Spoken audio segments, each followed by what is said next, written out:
Good morning.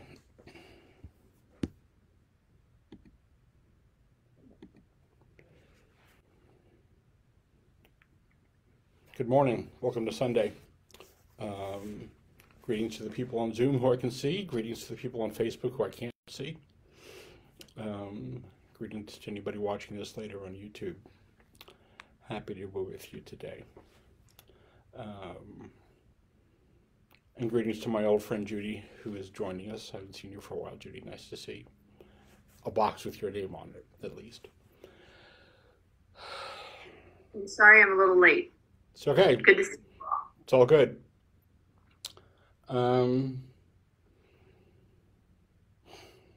I've been talking the last few weeks about the art of being, what I refer to as the art of being okay. The art of knowing you're okay in difficult times. And I was in another meditation group, Laura Cannon's group actually, and she was talking about trying to, how do you know what to teach, what to talk about? And she went to one of her teachers with that, and the person said, well, whatever lights you up. That feels like good advice to me. So this is where I go, is with that, is teaching the idea that you're okay, even if it doesn't feel so good. Because life is difficult from time to time. It's the first noble truth. Life is difficult from time to time. And the more we resist that, the harder it gets. So it is possible to be okay even when it's hard. The question is, how do you do that? So I'm going to talk a little bit today about the how-to piece. So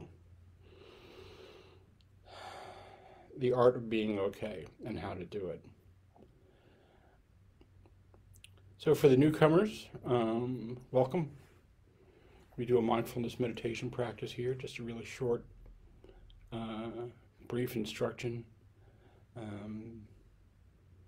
We find a meditation posture, and I'll help walk you through that just a little bit. And it's very simple. What I like about Vipassana is it's very simple. We focus on our breathing. We just bring our attention to our breathing. There's a couple of ways we can do that, and I'll walk you through that too. And immediately, or almost immediately, the mind is going to wander off, because that's what it does. It's the function of the mind wander around. And some people get really a little nervous about that and wonder if they're doing it right, and so on and so forth. Of course you're doing it right, because the doing it is the doing it. The mind does not go quiet, for the most part. What we are working on here is a different relationship with the noise. So we're focusing on our breathing, however that looks for you, and the mind wanders off. You may or may not notice that right away. That's okay too. This is a gentleness practice. It's all good. When you notice that, you just bring your focus and attention back to being aware of the body breathing. So that's a brief instruction. There's more detailed instructions on my website, which is in the chat. And I'll go over some more of that later. Also, I am doing Laura Cannon's Monday night meditation group at 7:30 Monday, this coming Monday, Eastern Time. And the information for that is also in the chat if you feel moved to join us. So I invite you to find a meditation posture. And that is one in which you are alert, but not rigid, relaxed, but awake, not slouching. Sometimes it feels like if we're like this, we're more relaxed, but actually our body will get more tense with that. So just finding a posture where you can be relaxed and alert.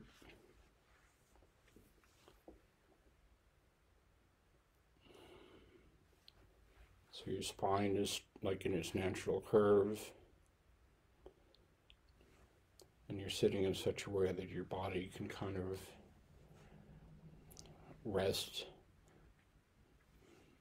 in your hip socket. You might want to tuck in your chin just a little bit, which straightens out the crown of your head. And do that without tensing up the muscles in your neck and shoulders.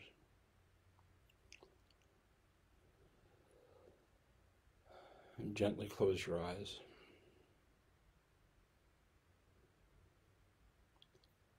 And let's start by taking a few slow, deep breaths.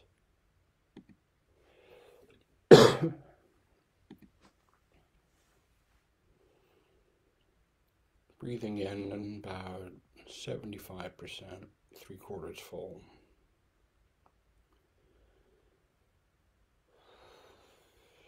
And a slow, long exhale.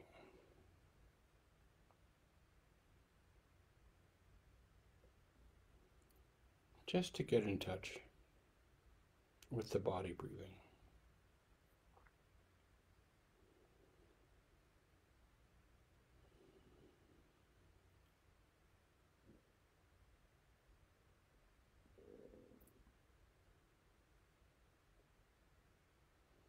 And as you breathe out, let's just let the body relax and soften.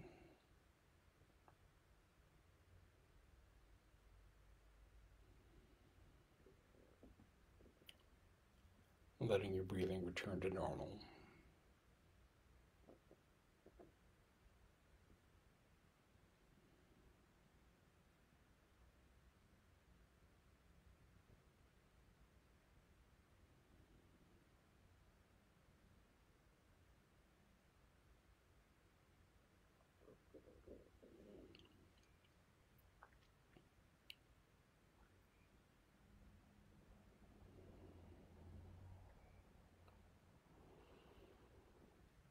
And let your attention come to the touch points.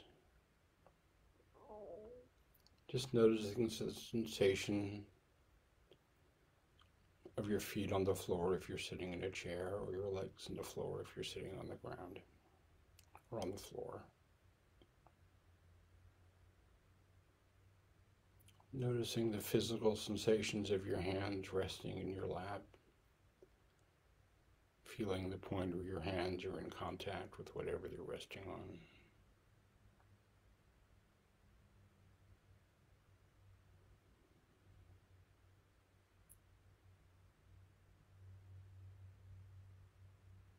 Noticing the sensations of your bottom on the cushion.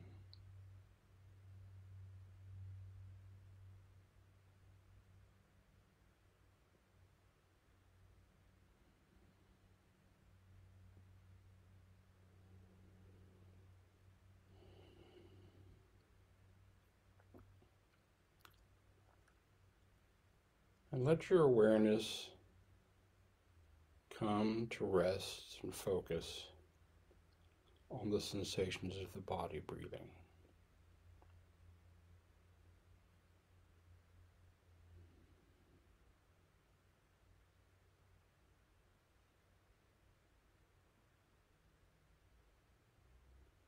Some people focus on the sensations of the air moving in and out of your nose. The sensations between your nose and your upper lip.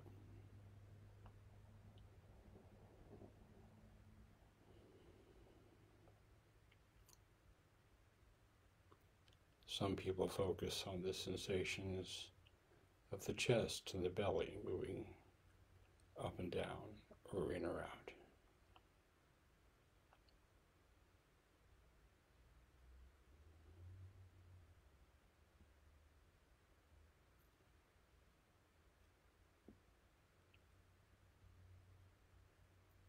Some people focus on the overall global sensation of the body breathing.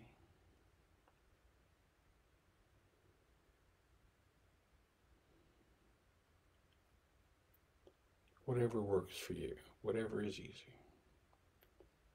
Just letting your attention, your awareness, your focus rest on the sensations of the body breathing.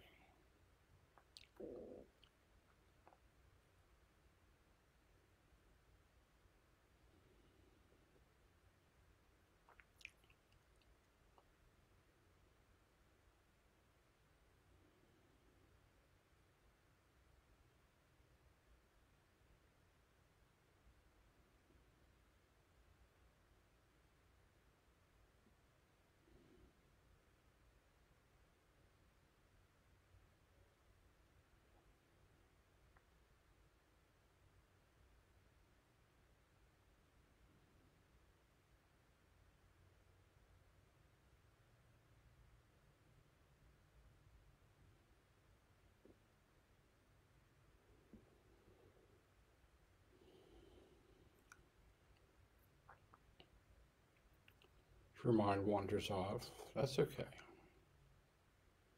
The mind just does that. Just notice that. Internally, you can bow to it. Just notice thinking. Without getting involved or going down the road with the subject matter or whatever that part of your mind is processing. Just notice that you're thinking. You might want to say thinking internally, just to name it. And bring your focus back to your breath.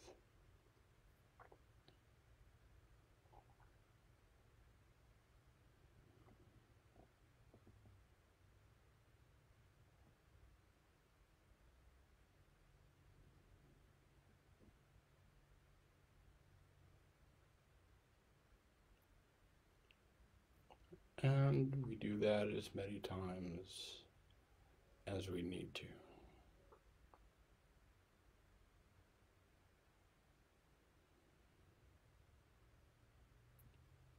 It's a practice.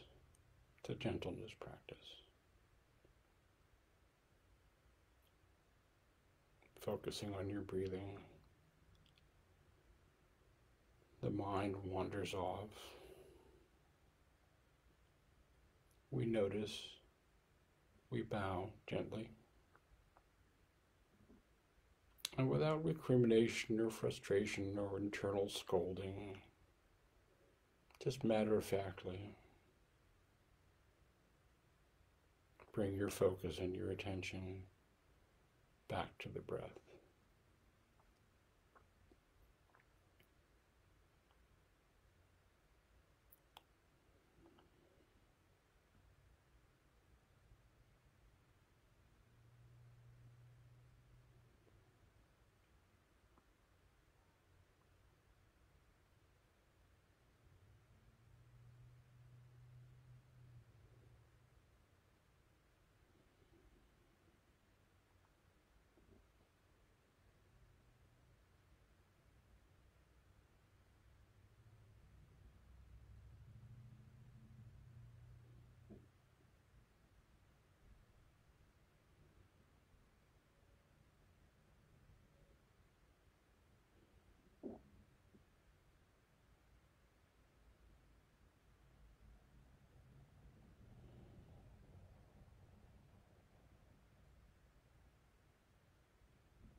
Just sitting in the simplicity of this moment.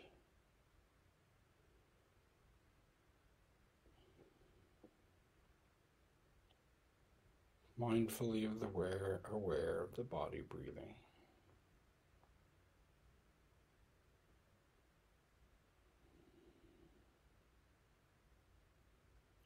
Mindfully aware when the mind has wandered off. And coming back gently, firmly, to your awareness of the body breathing.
And as we come towards the end of this sitting,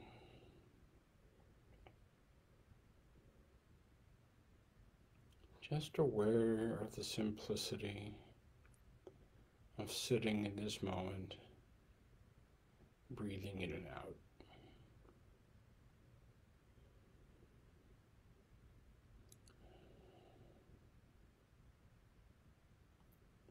And if you're a little more centered and a little more calm as a result of this practice,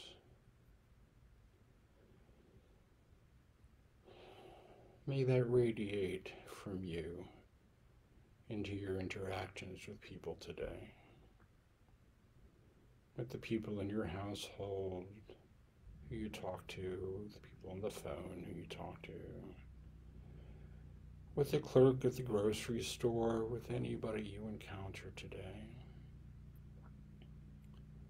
May the benefits of this practice enable you to see the world through kindness and compassion,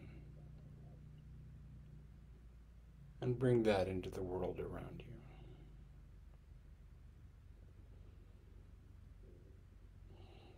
May it be that the benefits of this practice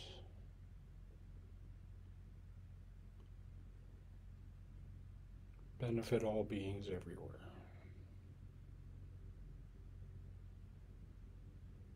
May all beings be happy.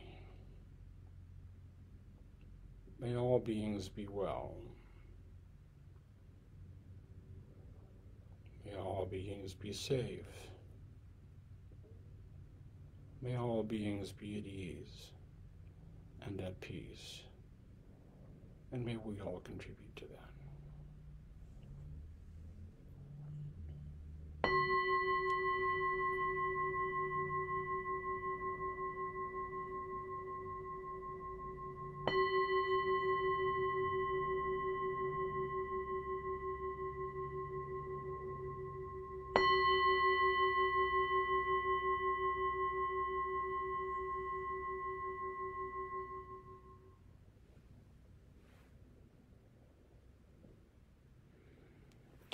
Thank you for your practice. Thank you for being here.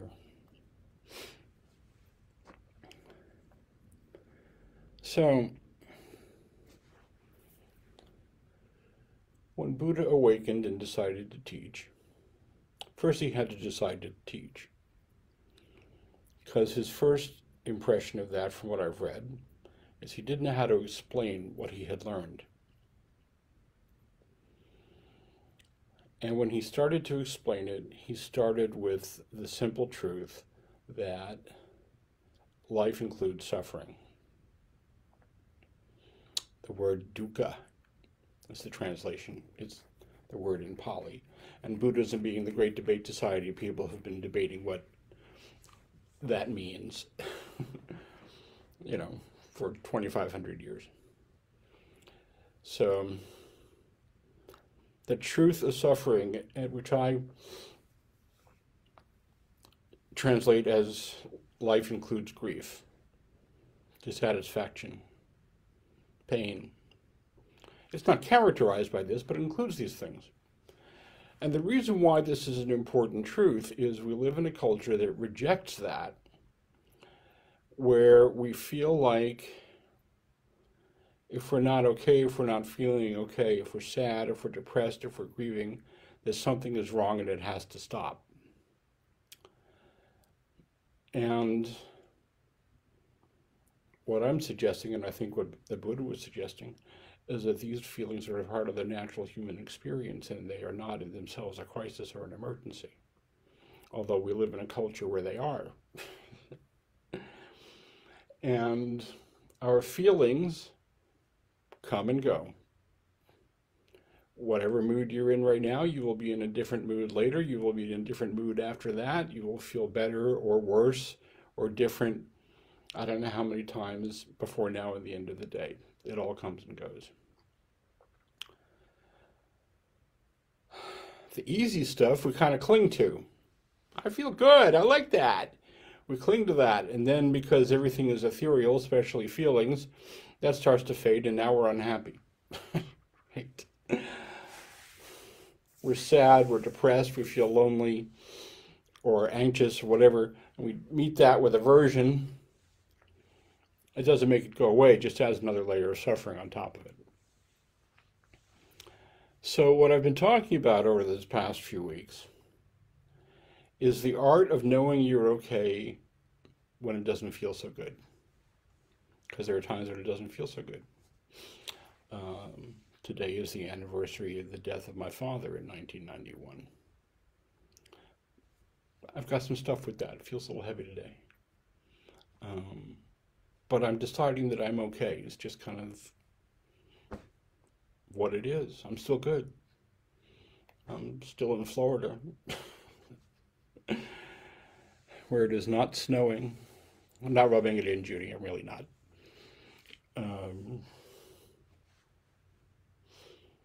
So, in doing some reading and some thought on this, I came upon a quote from Judith Simmer Brown, who's a Dharma teacher, writes for Tricycle. And she writes, Buddhism teaches that we find the antidotes to our most painful states of mind by leaning directly into the emotion itself. Our emotions are full of wisdom. They are the keys for deepening our practice and our relationships with our world. If we try to paste an antidote over our experience without truly dealing with it, we add layers of denial, artificiality, and mistrust of our goodness that can inhibit our genuine discovery of our wholesomeness. I sum that up and say the parts of us that we reject only become stronger. So they will find a way to express themselves. The difficult pieces of ourselves that we don't love come out in ways that we don't intend if we don't look directly at them. Addiction, rage, impulsivity, compulsiveness, things like that. So I'm suggesting leaning into our experience and remembering that when we do this, it's still okay. And it's a practice. Now, I'm not minimizing the severely difficult emotional and traumatic states that some of us deal with. Some of us have traumatic histories and stuff that needs to be healed. I'm suggesting we lean into it rather than fight it. These things are important teachers. And it might be a little scary to contemplate this. Some people are afraid if they lean into their grief, it'll never go away. But I'm guessing everybody in this group has experienced some sort of grief at some point, and you don't live in it forever. Some people feel like they will be overwhelmed or annihilated by their pain and grief. But I would remind you that something always comes next. Even in my most difficult states, and there have been some really difficult states, something has always come next, and I have always returned to some version of being okay. It may or may not look like what I had chosen for it to look like before, but I'm still okay. So how do we get here? How do we do this? Now, these things, we practice this. Nobody walks away from a teaching or a talk on something like this, or reading an article or a few, and says, oh, got it. There's a reason why they call meditation a practice. It's like practicing the violin. They asked Pablo Casals, the master musician, why he still practiced 8 hours a day. He said, well, I might be learning it. These are things we practice. So how do we address our difficult states in a way that we can still keep in mind that we're okay even if it's uncomfortable. We start with mindfulness. Sometimes Stephen Levine, one of my favorite writers on these subjects, on the subject of grief, says sometimes we just have to agree to feel lousy. That's not like surrender or abdication. That's just, it is what it is today. So in those moments when we feel anxious or scared or depressed or angry, especially angry, because I'm a fan of anger, I can give a whole talk on that, I'm suggesting we just pause. Notice it. Acknowledge it. Notice our impulse to say, go away. Just notice the impulse. Because that's often the first impulse with difficult feelings is make it stop, but they don't generally stop by doing that. And just pause. If you're feeling whatever it is you're feeling, sadness, anger, grief, if you just pause and be with it, it'll fade and shift on its own. It'll fade and shift into something else. Being mindfully aware that this is energy that we experience in our body. When I feel sad, it's right here in my solar plexus. If I feel angry, it's like my shoulders are trying to fold my body in half. My neck gets really tight. There's like a very specific muscle, I don't know what it's called, like it's right on the inside of the lat, on my left, that goes when I get anxious. So all feelings are a physical experience, and then we slap a label on it, and it's an emotion. And then if it feels good, we say, I want that. And if it doesn't, we say, I don't want that. And we can spend our lives ping-ponging back and forth with that. And what I'm suggesting is a middle way to start with just mindfully acknowledging, oh, I'm having this, and reminding ourselves, this is not a crisis. The feeling is not a crisis. The fact of the feeling is not a crisis. I mean, we're still living in a pandemic, dragging on into the third year. We still have, difficulties in our lives. We're still okay. It's not a crisis. It just feels difficult. And then the next piece is to meet that with some discernment. And what do I mean by that?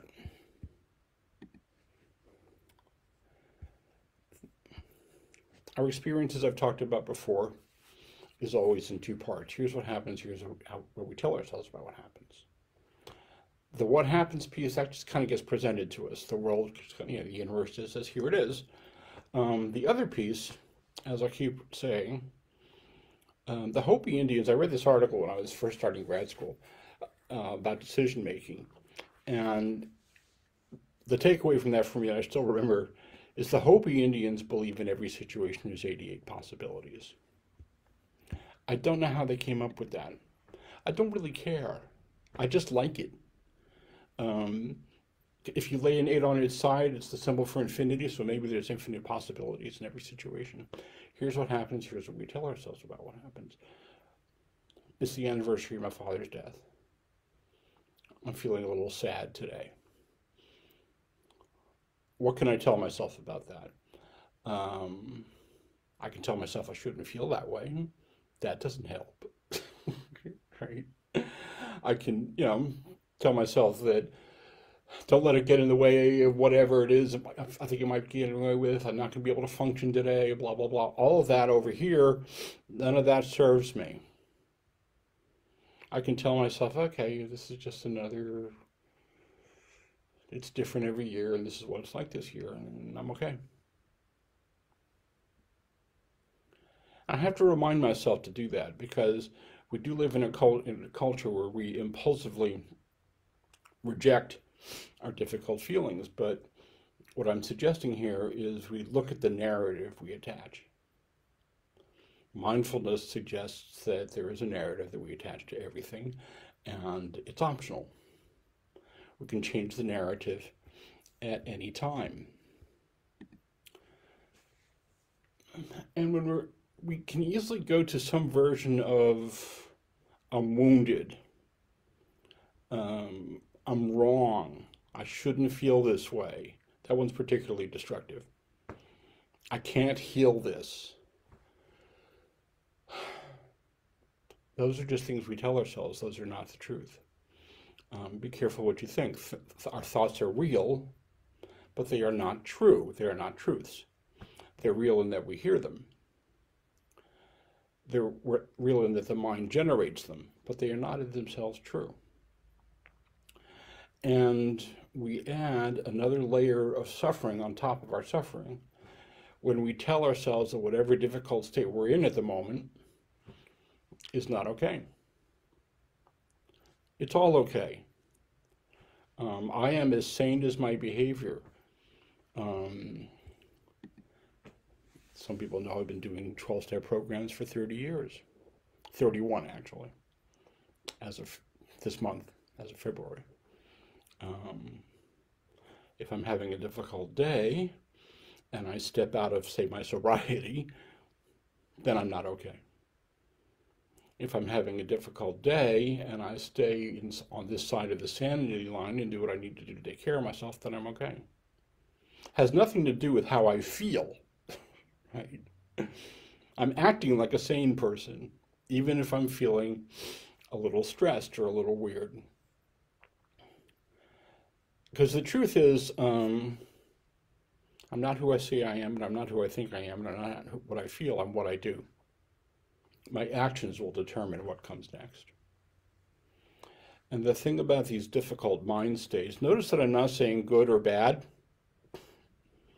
because they're not good or bad. They're pleasant or unpleasant. They're difficult or not.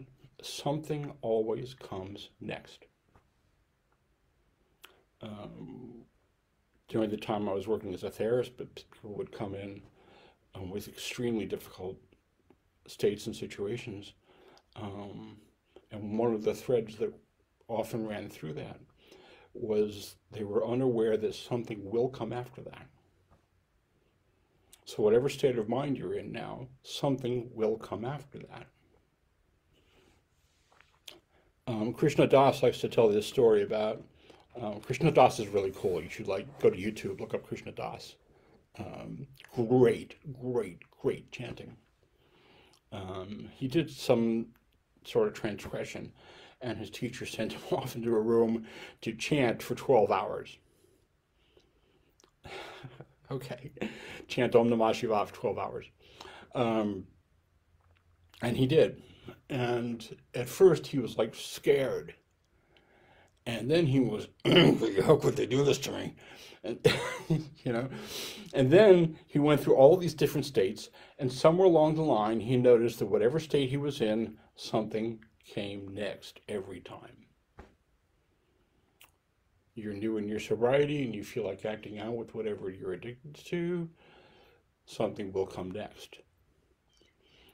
If you act out with whatever you're addicted to, something not so good will come next. If you don't, something else will come next. And you'll be okay. So discernment includes recognizing the narrative and saying, that's not necessarily what's going on, I'm still okay. Remembering something will always come next. The way you are in this moment is not the way you're going to be in the next moment, is not the way you're going to be in the moment after that. Your mood is going to change several times. Which brings us back to mindfulness. How do we do this? We start by pausing. Take a deep breath. Remind yourself that you're okay. As an affirmation. I'm okay. I'm okay. Remind yourself that you're just having an experience of the moment. The actual truth is there's nothing to fear in this moment, and this is the only real moment there is. The times that I have been anxious about what's going to come, when whatever it is that comes is completely different than what I imagined it to be. I was in the Loma Prieta earthquake. Nobody here from California remembers the Loma Prieta earthquake, but I was in the Loma Prieta earthquake. And I had this fear of earthquakes. And when it actually happened, my experience was completely different than what I was afraid it would be. Right? I was completely alert. I was completely awake. I knew exactly what to do, and I did it, and I wasn't hurt. The books fell off the shelves. The shelf did not fall over. When things happen, they turn out to be completely different than what we imagined. So that doesn't really help us anyway. In the present moment, whether it feels difficult, whether it feels easy, whether it feels neutral, we're still okay. The walls are not caving in, they just feel like they are. Our head is not exploding, we just think it is. We're not in a state that's never going to go away, we just have a narrative in our head that says it is. So, take a deep breath, come back to your body. One thing I suggest to people to do is if you put your hand on your belly and take 10 slow, deep breaths in such a way that your belly is pushing your hand out, that'll center you. When you return your attention to your breathing, we're in a difficult mind state and the mind is racing and making up scenarios and our blood pressure is up and our heart rate is up. When you return your attention to your breathing and you slow down your breathing, consciously slow down your breathing, the first thing that happens is your breathing slows down and your mind comes into the present moment because you're focusing on your body, which can't exit the present moment. And when you slow down your breathing, your heart rate comes down, your blood pressure comes down, your adrenal system looks around and says there's no emergency and calms down.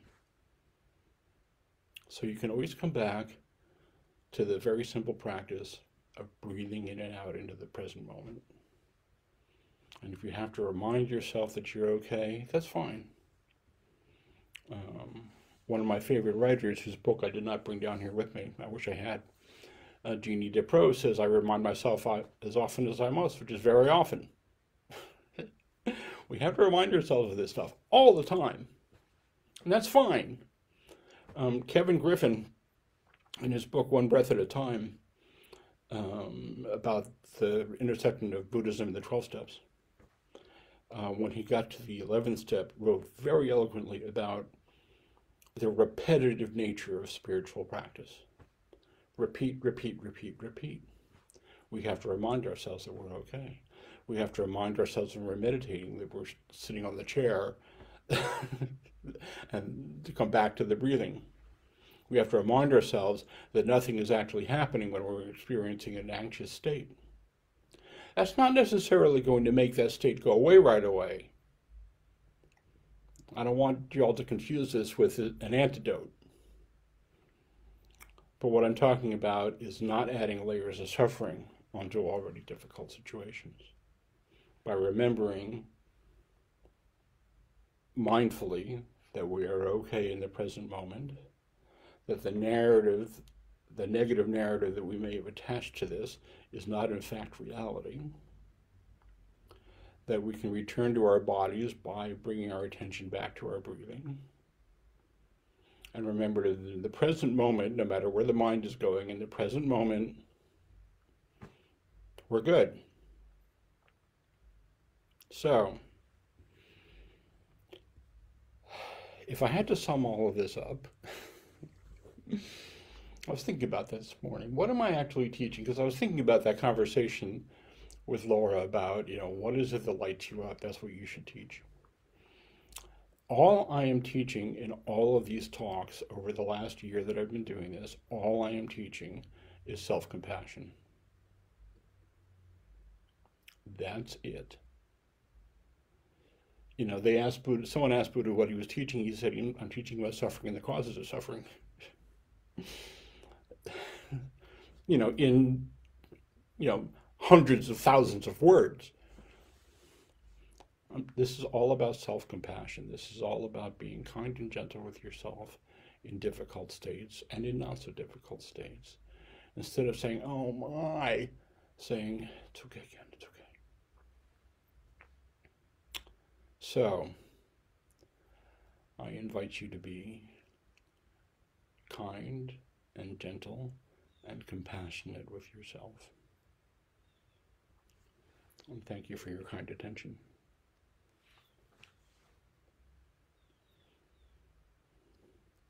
Anybody have any comments or questions?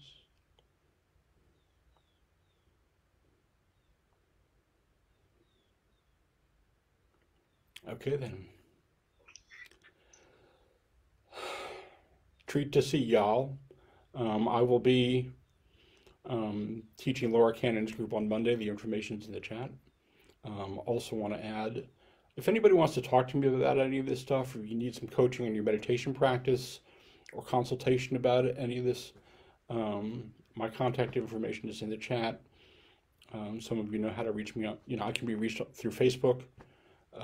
You can email me. You can go to my website, meditationgroup.org. I am available. Thank you. Good seeing ya. Good seeing you. Thanks, Ken. Thank you. Thank you. Thanks, Ken. This was awesome.